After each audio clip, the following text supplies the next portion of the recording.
Okay next लिखें जी, आपके पास exam में जो मोस्ट इंपॉर्टेंट है नंबर 1 जिसको हम डिस्कस करने जा रहे हैं, एमसीक्यूज लिख लें जी। इसमें से एमसीक्यूज बहुत ज़्यादा आते हैं, आप लोगों को बार बार एमसीक्यूज आएंगे, तो लिखने इंग्वाइनल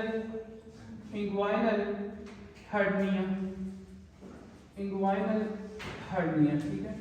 अगर मैं इंग्वाइनल हर्निया की बात करूँ ना, तो ये इंग्वाइनल वाला एरिया यही है ना, इंग्वाइनल एरिया, ठीक है।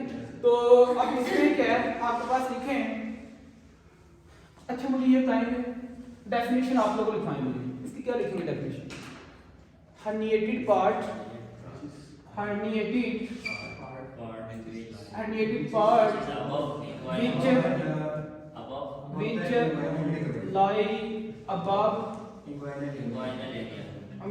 which lie above inguinal ligament। जबरदस्त। देखें कल ये जो आपने भी चीज पढ़ी थी, इससे पहले जो इंपॉर्टेंट पार्ट पढ़ा उसी की बेस पे क्लियर होगी डेफिनेशन, कोई मसला तो नहीं है। आगे लिखें टाइप्स ऑफ इंग्वाइनल हर्निया। अब जब आप हार्डोकर पढ़ेंगे ना, तो हार्डोकर ने इस पे 3-4 चीजें लिख दी हुई हैं, ठीक हो गया जी। वो कहता है हार्डोकर कहता है protrusion of peritoneum and its content जनाब एली pass through the inguinal canal and up in the wrong place is called inguinal hernia. इतनी लंबी स्टोरी क्या है, कांसेप्ट बेस करे ना बंदा, ठीक हो गया जी। तो लिखें types of hernia, types of inguinal hernia, types of inguinal hernia. अब इसकी आगे फर्दर टाइप्स हैं, तो याद रखिएगा इसकी 2 टाइप्स हैं। लिखें further having 2 types, further having जनाब अली 2 टाइप्स। इसकी आगे 2 टाइप्स हैं, कौन कौन सी हैं। एक आपके पास है जनाब अली डायरेक्ट इंग्वाइनल हर्निया, आई और एच का मतलब है इंग्वाइनल हर्निया, और indirect inguinal hernia, indirect inguinal hernia. ये 2 आप लोगों को पॉइंट यहाँ से पता नहीं, इसकी 2 टाइप्स हैं। अब इसमें हमारे पास जो टाइप्स वो बात कर रहा है वो क्या सिनेरियो क्या है, लिख लें। सबसे पहले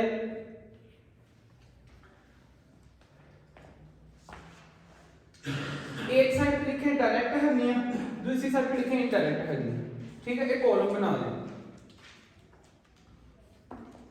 मैं लिखने लगा इसकी डेफिनेशन, ठीक है। एक पॉइंट उधर लिखेंगे, एक पॉइंट इधर लिखेंगे, ठीक है। व्हेन हर्निएटेड, व्हेन लिखेंगे when herniated part, when herniated part जनाब ये आपके पास enter into, when herniated part enter into, ये एंटर हुआ आपके पास into inguinal canal, into inguinal canal via deep inguinal ring, via deep inguinal ring, via deep inguinal ring, ठीक होगा जी। And passes through inguinal canal, and passes through, और पास करे किसके थ्रू, इंग्वाइनल कैनाल के थ्रू, ये कंटेंट पास करे, passes through inguinal canal। उसके बाद लिखें एंड come out, अपनी वर्डिंग में, and come out from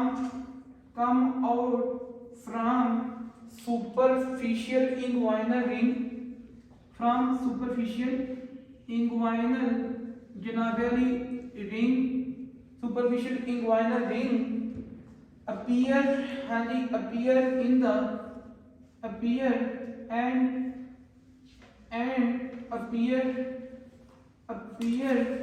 in, हाँ जी, appear in inguinoscrotal region,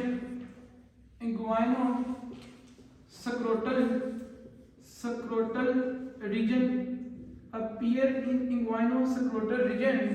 तो जनाब अली इसके बारे में ये पॉइंट याद रखिएगा। अच्छा ये आप लोग किस में लिख रहे हैं, डायरेक्ट। अच्छा इस इधर बस ना आई एन लिख रहे हैं, ठीक है, आई एन इनडायरेक्ट। इधर करें डायरेक्ट ना, सिर्फ सिंपल आपने लफ्ज चेंज करना है आई एम, ठीक है।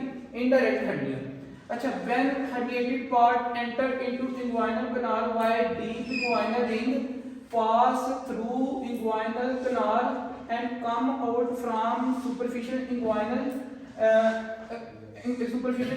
ring and appear in the scrotal inguinal-scrotal region, इसको कहते हैं indirect inguinal hernia। क्या इसको कहते हैं? indirect inguinal hernia। देखें inguinal canal का आपको पता है क्या होता है? डीप इंगुइनल रिंग आपको पता है ना किसमें होता है? ये आपके पास फेशियल ट्रांसवर्सैलिस है, उसके थ्रू पास किया। सुपरफिशियल इंगुइनल किसमें होता है? एक्सटर्नल ओब्लिक में। भाई मसल में उसमें होता है ना, तो आया कहाँ पे? इंगुइनल वाले एरिया में, सक्रोटल वाले एरिया में। किसी किस्म की कोई कंफ्यूजन इसमें?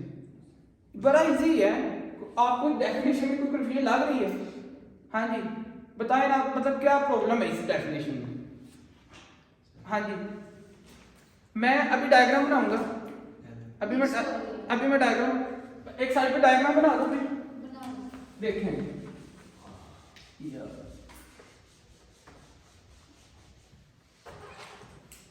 देखें कि मेरी बात सुने, ये आपके पास एक मसल है, पहले मुझे बनाने दे डायग्राम फिर आप लोग बनाइए, ठीक है।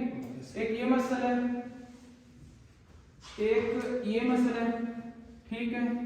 फिर आपके पास एक ये है और फिर एक ये है। इसमें एक ट्रायंगुलर आपके पास क्या है जी?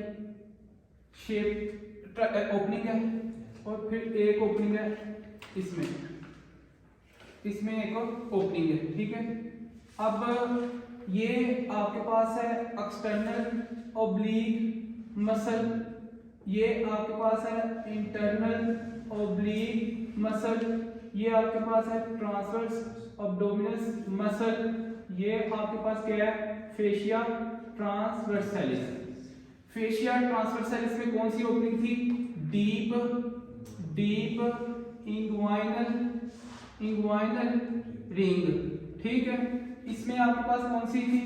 सुपरफिशियल, हाँ जी सुपरफिशियल इंगुइनल रिंग।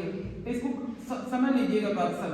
अच्छा आप मुझे ये बताएं, ये दो मसल मिलके आर्क बनाते थे ना ऊपर, भाई कल डेमोन्स्ट्रेशन की थी ना, ये आर्क बनाते थे। अब जब मैं इनको ऐसे समझिए कि इन्होंने आर्क बनाई है, ऊपर है ये, तो ऐसे आपस में मिला दूंगा अगर इन दोनों को, तो मुझे आपने ये बताना है कि ये क्या बन गया? एक रास्ता बन गया। ये क्या बनी? अब इंगुइनल कैनाल। अच्छा जी अब मैंने क्या बात की है सुन लें, एक्सटर्नल ओब्लिक मसल। अब यहाँ पे क्या थी? स्किन, सपोज कर लें skin fascia camper, fascia स्कार्पा, superficial fascia, deep fascia, दो फेशिया होते हैं। फिर external oblique, internal oblique, transverse fascia transversely. उसके बाद क्या है? पेरिटोनियम। बताएं ना भाई, पेरिटोनियम आती है कि नहीं आती? पेरिटोनियम के दो पार्ट्स हैं, विजुअल पेरिटोनियम, कौन सी? विजुअल पेरिटोनियम और पैराइटल पेरिटोनियम।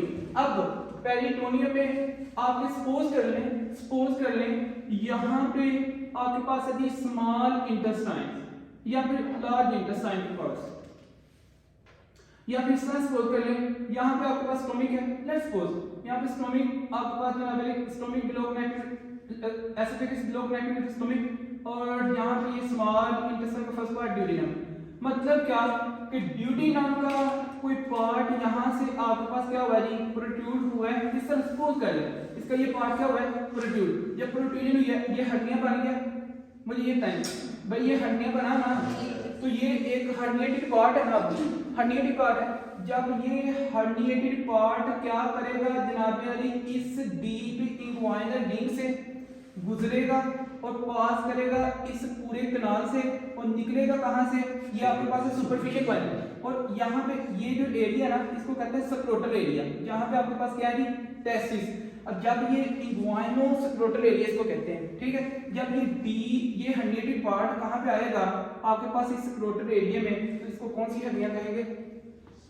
कौन सी हड्डियां कहेंगे? इंटररेक्टल। ओए बंद करो डॉक्टर। अच्छा जी ओके नेक्स्ट प्लीज आगे लिखें। इसके अंदर लिखें डेफिनेशन। अब इसकी बात करते हैं ना। When herniated parts enter लिखें जी when herniated part जब herniated part आपके पास जनाबरी reaches सुन लें reaches into inguinosacrotal region। inguinosacrotal region ये है ना, ये इसका नाम है inguinosacrotal region, ठीक है। अच्छा into inguinosacrotal region जनाबरी आगे लिखें डायरेक्टली थ्रू, हाँ जी directly through superficial inguinal ring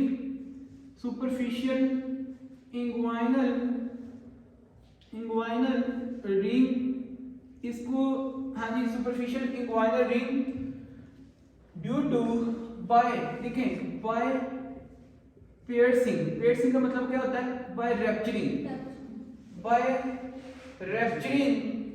to fascia transversalis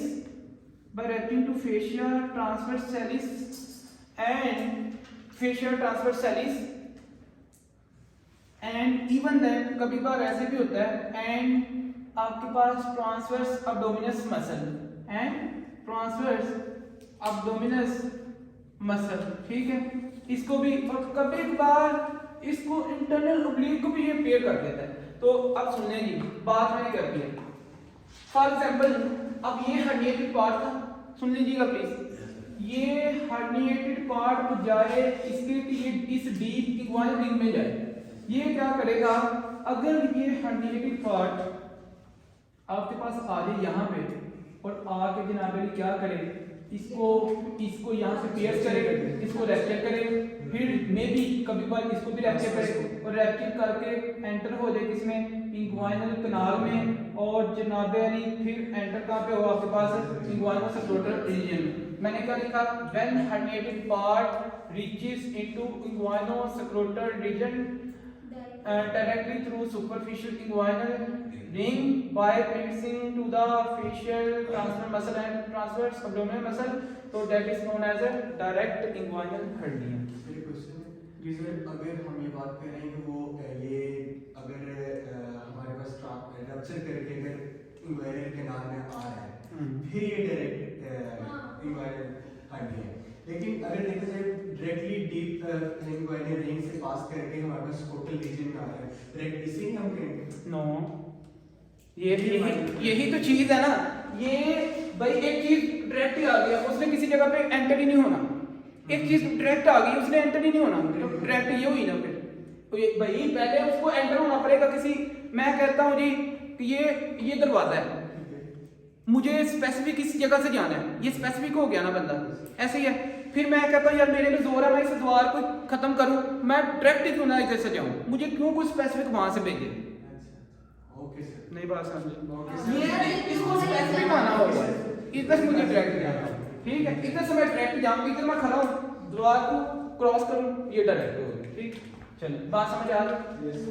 next लिखिए जी आप लोग इसमें नंबर 2 पॉइंट इसका लिखें, और ये ना आपको याद रखिएगा ओपीडी के अंदर बड़ी इंपॉर्टेंट है। हिस्ट्री का ये पॉइंट है, तो एमसीक्यू में ये मोस्ट इंपॉर्टेंट पॉइंट है, ठीक है। ये तो डेफिनेशन आपको पता होनी चाहिए।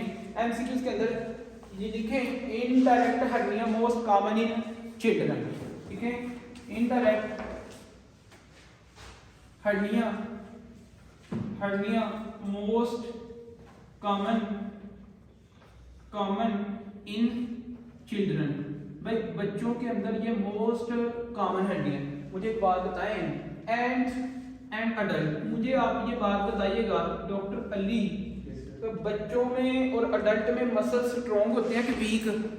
सर अगर मसल्स स्ट्रॉन्ग होते हैं ना, अडल्ट से हमारे मसल स्ट्रॉन्ग हैं as compare to older age में मसल की इलास्टिसिटी कम हो जाती है, वीक होते हैं। तो भाई मसल को यंगर एजेस में क्रॉस करना मुश्किल होगा ना, तो इसलिए यहाँ से गुजरेगी ना, तो ये आपके लिए इसलिए मोस्ट कॉमन इसमें बच्चों में। ठीक हो गया जी। उसके बाद आगे लिखें जनाबे, और इसके बाद लिखें इसमें number 2 point, most common in older ages, most common in older ages में ये आपके पास क्या होती है, मोस्ट कॉमन होते हैं।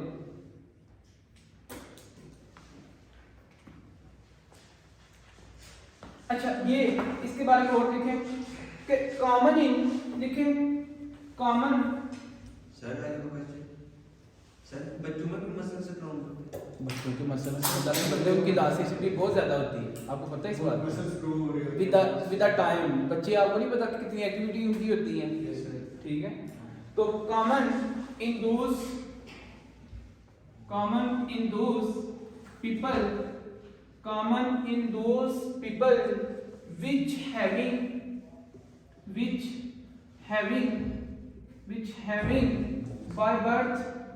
which having by birth पैदाइशी तौर पे which having by birth inguinal ring is not tightened, inguinal ring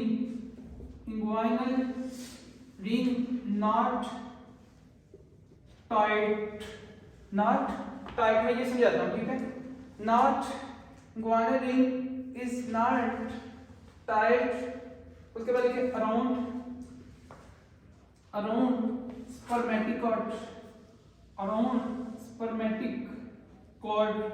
भाई यहाँ से जो स्पर्मेटिक कॉर्ड गुजरेगी ना, जो स्पर्मेटिक कॉर्ड गुजर रही है, उसके दौरान अगर मैं कहता हूँ कि यहाँ से लेट्स सपोज ये स्पर्मेटिक कॉर्ड गुजर रही है और इसके टाइटली इसकी साइडों पे टाइटली ये रिंग टाइट नहीं है, फुली इसने टाइट नहीं किया होगा।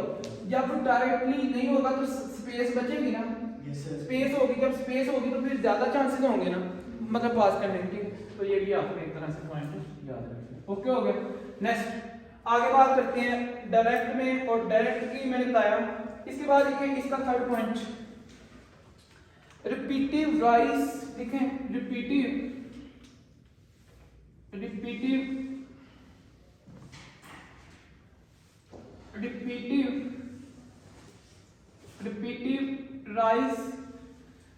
rise in intra-abdominal pressure,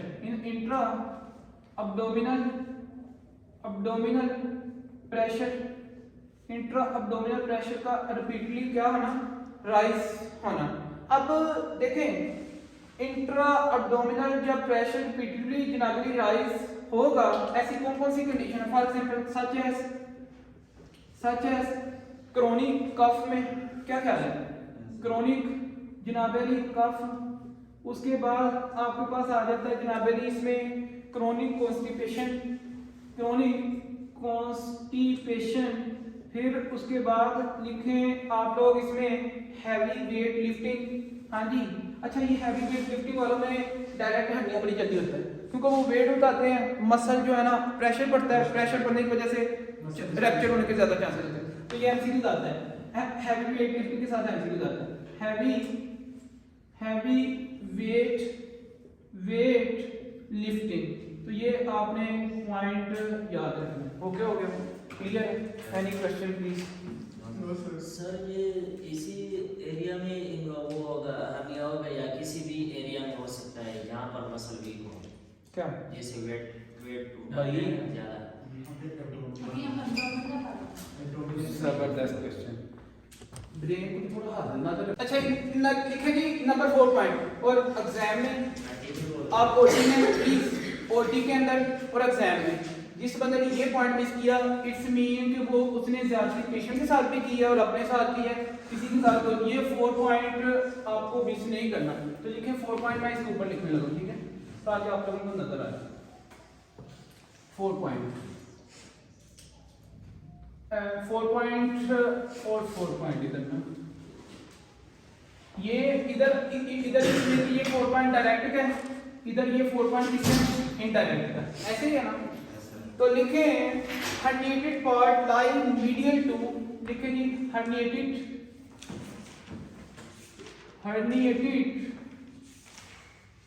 part lying medial to inferior epigastric artery, किसके inferior epigastric आर्टरी। तो इसको कहते हैं आप लोग क्या, हाँ जी डायरेक्ट हर्निया। बात समझ गए। अब मैं इसके बारे में बात करता हूँ। लिखें herniated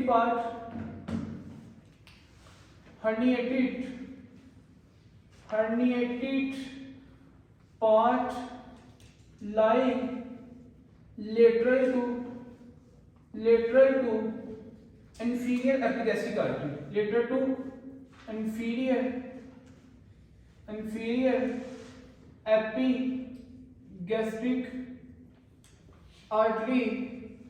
epigastric artery, इसको हम क्या कहेंगे, इंडायरेक्ट हर्निया। फॉर एग्जाम्पल आपके पास ना यहां पे एक आर्टरी है, यहां से इधर एक आर्टरी है, ठीक है। सपोज कर लें ये आपकी बॉडी की ना मतलब कि जनाबेली लेटरल साइड है, ये क्या है लेटरल साइड है, मतलब कि बाहर वाली साइड है, ठीक है। और ये जो है ना बॉडी की मीडियल साइड है। मतलब सपोज कर लें कि यहाँ पे आपके पास क्या है मीडियल साइड है। अब होता क्या है कि जनाबेली यहाँ पे आपके पास, हाँ जी मीडियल, अच्छा यहाँ से एक आर्टरी आपके पास जा रही है, उसका नाम क्या है इंफीरियर एपिगैस्ट्रिक आर्टरी। अब वो हर्निएटेड पार्ट जो इस इंफीरियर एपिगैस्ट्रिक आर्टरी के मीडियली है, जो मीडियली होगा उसको आप क्या कहेंगे डायरेक्ट हर्निया। जो इसके लेटरली होगा आप इधर मीडियल भी लिख सकते हैं, इधर लेटरल भी लिख सकते हैं, ये डायग्राम के ऊपर डिपेंड कर रहा है। जैसे मेरा कंसेप्ट आप समझिएगा, इंफीरियर एपिगैस्ट्रिक आर्टरी के मीडियल साइड पे जो हर्निएटेड पार्ट है उसको क्या कहते हैं डायरेक्ट हर्निया। जो इसकी लेटरल साइड पे वो क्या है इनडायरेक्ट हर्निया। ये एमसीक्यूज आता है जी यहां से, ठीक हो गया। इवन देन एफसीपीएस पार्ट 1 में भी ये भी आपने पॉइंट याद रखना है। और यहाँ पे एक लिखे निमोनिक लिखे नीचे ना, इसको याद रख लीजिए। निमोनिक ये है MD live manager director live. Manager director ने क्या किया, झूठ बोला। एम से क्या है जी मीडियल, ऐसे है, और डी से क्या है डायरेक्ट, ठीक हो गया। एल से क्या है लेटरल, और आई से क्या है इनडायरेक्ट। ओके क्या क्या बात समझ आएगी नहीं है? तो ये आप लोगों को यहाँ से पता होना चाहिए। ये आपका कंसेप्ट है। फॉर एग्जांपल मेरा क्वेश्चन है जी एम से मीडियल, डी से डायरेक्ट। मीडियल मतलब कि मीडियल साइड पे जो हर्निएटेड पार्ट है उसको क्या कहना है डायरेक्ट हर्निया। इंफीरियर एपिगैस्ट्रिक के जो मीडियल साइड पे उसको डायरेक्ट हर्निया, इंफीरियर एपिगैस्ट्रिक के जो लेटरल साइड पे उसको इनडायरेक्ट हर्निया। आपका नाम डॉक्टर साहब? उसामा। डॉक्टर सामा आपसे क्वेश्चन है, आप जनाबे अली सर्जरी कर रहे हैं और सर्जरी के दौरान आपने एक लैंडमार्क देखा। लैंडमार्क क्या था कि आपके पास इंफीरियर एपिगैस्ट्रिक आर्टरी। लैंडमार्क क्या था इंफीरियर एपिगैस्ट्रिक आर्टरी। अब एक हर्निएटेड पार्ट है पेशेंट का जो आपके पास लाई कर रहा है on the lateral side of inferior epigastric artery. तो उस टाइम आपके माइंड में कौन सी हर्निया होनी चाहिए?